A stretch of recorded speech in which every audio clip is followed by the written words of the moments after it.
Sila ng delay Aku dosa bergantilah Diimha kapurutay Sila ng delay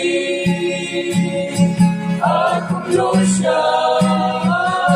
bergantilah Panang yagis dikit mo Syakit layla ng senjon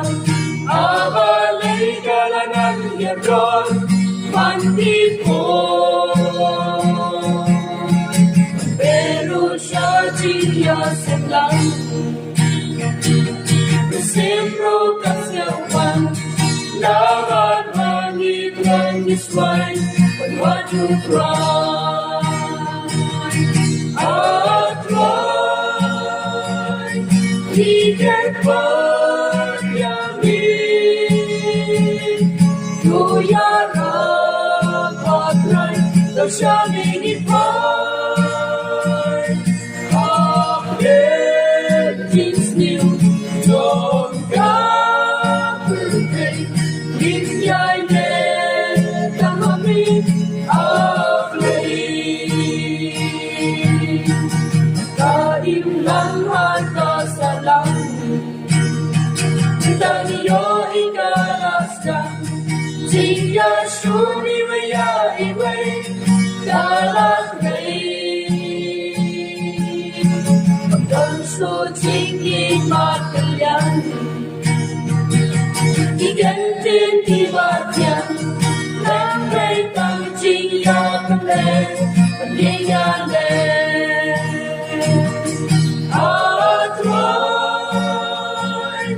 Ikan pagyamin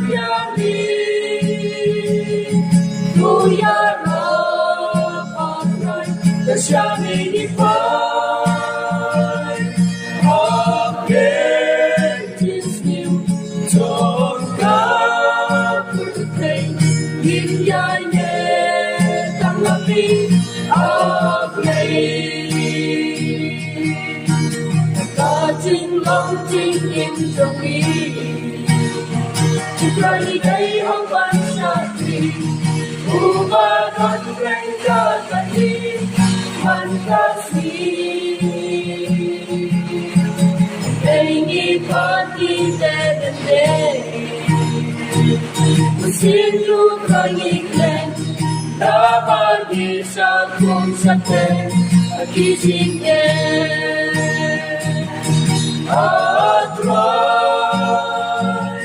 Tiger pagyamin Tuyana atrai Tersyaming ipay Again Jeans new Tongkang birthday Hinyay netang amin Aglay Syangi day bagi Adari kalang tibakin Padahkan kisyapatan Siyaw jenjang Ang benjin siyaw jong kakapay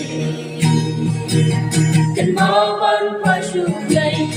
Unyara patun ayon Lagi ko